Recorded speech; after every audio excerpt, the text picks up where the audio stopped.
അതുകൊണ്ട് ഒരു ഇടപെടലും വരും ദിവസങ്ങൾ നടക്കുന്നില്ലെങ്കിൽ കോളേജിലേക്ക് തന്നെ വലിയൊരു മാർച്ചിനാണ് SFI നേതൃത്വം കൊടുക്കാൻ വേണ്ടി പോകുന്നത് എന്നുള്ളതാണ് ഇതുമായി ബന്ധപ്പെട്ടുകൊണ്ട് സൂചിപ്പിക്കാനുള്ളത്. ഗ്രീൻവുഡ് കോളേജ് ചെറിയൊരു വിഷയമാണ്. ഇവിടെ വന്ന വിഷയത്തെ മൊത്തമായി പരിശോധിച്ചുകൊണ്ട് മുമ്പും ഇതുപോലെ ചോർത്തിയിട്ടുണ്ടോ എന്നുള്ളത് ബന്ധപ്പെട്ട് യൂണിവേഴ്സിറ്റി സമഗ്രമായുള്ളൊരു അന്വേഷണം ഇതിൽ നടത്തണമെന്നാണ് SFI ആവശ്യപ്പെടുന്നത്. 18 ദിവസത്തെ സഹന സമരത്തിന് ശേഷം നിരാശയോടെ മടങ്ങാനൊരുങ്ങി വനിതാ CPI ഉദ്യോഗാർത്ഥികൾ.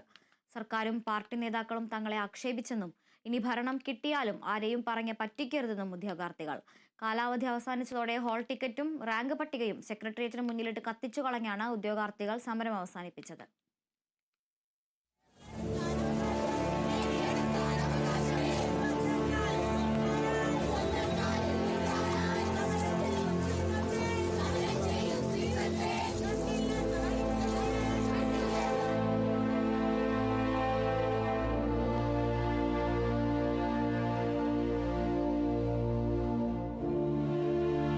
പട്ടികയുടെ കാലാവധി അവസാനിക്കുന്ന അവസാന ദിവസമായ ഇന്നും പ്രതീക്ഷയോടെ കാത്തിരുന്നു. സർക്കാരിന് അങ്ങനെ തങ്ങളെ കൈവിടാൻ കഴിയില്ലെന്ന വിശ്വാസമുണ്ടായിരുന്നു. ഒടുവിൽ പ്രതീക്ഷ അസ്തമിച്ചുള്ള പ്രതികരണത്തിൽ സർക്കാരിനും പാർട്ടിക്കും അതിരൂക്ഷ വിമർശനം. AKG സെന്ററിൽ കാര്യം ധരിപ്പിക്കാൻ പോയപ്പോൾ മുതിർന്ന നേതാവ് ആക്ഷേപിച്ചെന്നും ഇടതുപക്ഷ യുവജന നേതാവിന്റെയും മന്ത്രിയുടെയും വനിതാ നേതാവിന്റെയും ഭാഗത്തു നിന്നടക്കം ലഭിച്ചത് പരിഹാസം മാത്രമെന്നും ഉദ്യോഗാർത്ഥികൾ. ഞങ്ങൾ ഈ 2024 ഏപ്രിൽ 20 ലിസ്റ്റ് വന്നതിന് ശേഷം കയറി ഇറങ്ങാത്ത കാണാത്ത പാർട്ടിക്കാരില്ല. ബ്രാഞ്ച് സെക്രട്ടറിമാരോട്ട് LC സെക്രട്ടറിമാരോട്ട് എല്ലാവരെയും ഞങ്ങൾ കണ്ടിട്ടുണ്ട്. 11 മാസം ഇവരൊക്കെ ഞങ്ങളോട് പറഞ്ഞത് നിങ്ങൾക്ക് വേക്കൻസി ഉണ്ട്, വേക്കൻസി തരൂ, വേക്കൻസി അവസാന മാസമാകുമ്പോൾ വരും, നിങ്ങൾക്ക് ഇപ്പം തന്നു കഴിഞ്ഞാൽ അവസാന മാസമാകുമ്പോൾ കുറച്ച് പേര് വന്നിട്ട് സമരം ചെയ്യും, അപ്പോൾ അവർക്കും കൂടി ഞങ്ങൾക്ക് കൊടുക്കാനുള്ള വേക്കൻസി ഉണ്ടാവില്ല, അപ്പോൾ നിങ്ങൾക്ക് അവസാനമാകുമ്പോൾ ഒരു ബൾക്ക് വേക്കൻസി വരുന്നു തന്നെയാണ് ഞങ്ങളോട് ഈ 11 മാസം പറഞ്ഞിട്ടുണ്ടായിരുന്നത്. ഞങ്ങൾ സമരം എന്നുള്ളൊരു രീതിയിലേക്ക് പോകാൻ തന്നെ കാരണം ഞങ്ങൾ ഒരു പ്രാവശ്യം AKG സെന്ററിൽ പോയി.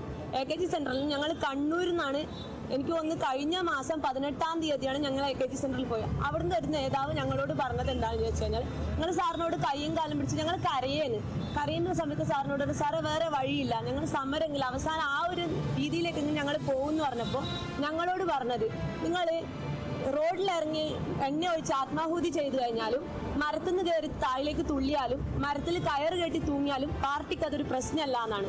അന്ന് ഞങ്ങൾ അവിടുന്ന് കണ്ണ് കരഞ്ഞുകൊണ്ടാണ് ഞങ്ങൾ നേരെ പോയിട്ട് പോലീസ് സ്റ്റേഷനിൽ പോയിട്ട് ഞങ്ങളെ സമരത്തിനുള്ള പേപ്പർ കൊടുത്തിട്ട് വരുന്നത്. അല്ലാതെ ഞങ്ങൾ കോൺഗ്രസിൻ്റെയോ അല്ലെങ്കിൽ BJPൻ്റെയോ ഏത് പാർട്ടീൻ്റെയും പിൻബലത്തോടെ ഇവിടെ സമരത്തിന് ഇറങ്ങിയതല്ല.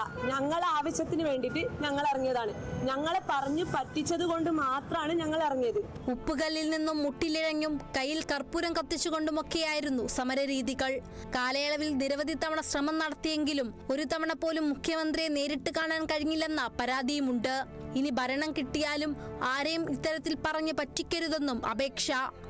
നമ്മുടെ എല്ലാ വോട്ട് വാങ്ങി നമ്മളുടെ കാര്യങ്ങൾ പരിഹരിക്കാൻ വേണ്ടി നാടിന്റെ മുഖ്യമന്ത്രിയായി തിരഞ്ഞെടുക്കപ്പെട്ട വ്യക്തി ഞങ്ങളുടെ ഒരു ആവശ്യം, അതായത് ഞങ്ങൾ കഷ്ടപ്പെട്ട് പഠിച്ച് റാങ്ക് ലിസ്റ്റിൽ വന്ന അവസ്ഥ, ഞങ്ങളുടെ റാങ്ക് ലിസ്റ്റിൽ നിയമനമില്ല, ആ കാര്യങ്ങളെല്ലാം ധരിപ്പിക്കാൻ വേണ്ടി മുഖ്യമന്ത്രിയെ ഒന്ന് കാണാൻ ഞങ്ങൾ ഈ 12 മാസം അടുപ്പിച്ച് ശ്രമിച്ചിട്ട് ഞങ്ങൾക്കൊന്ന് മുഖം പോലും തരാൻ ആ മനുഷ്യന് മനസ്സ് കാണിച്ചില്ല. ഞങ്ങൾ ഇത്രയധികം സഹനങ്ങൾ ഇവിടെ സഹിച്ചിട്ട് പോലും ഞങ്ങൾ ഇവിടെ നിൽക്കുമ്പോഴേ ഞങ്ങൾ പലതവണ ശ്രമിച്ചു ഞങ്ങളുടെ അവസ്ഥ ബഹുമാനപ്പെട്ട മുഖ്യമന്ത്രി ഒന്ന് നേരിട്ട് കണ്ട് അവതരിപ്പിക്കാൻ. പക്ഷെ ആ മഹാമനുഷ്യൻ എന്ന് പറയാൻ പറ്റൂല, ഞങ്ങളുടെ കണ്ണീര് പോലും കണ്ടില്ല.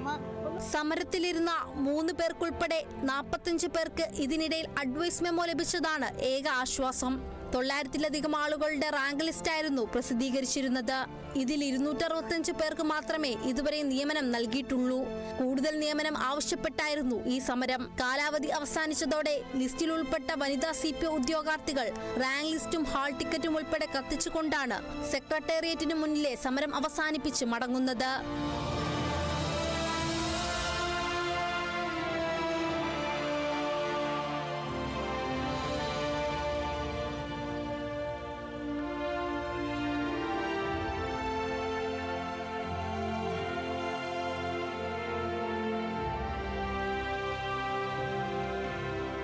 Kerala vision news, Thiruvananthapuram.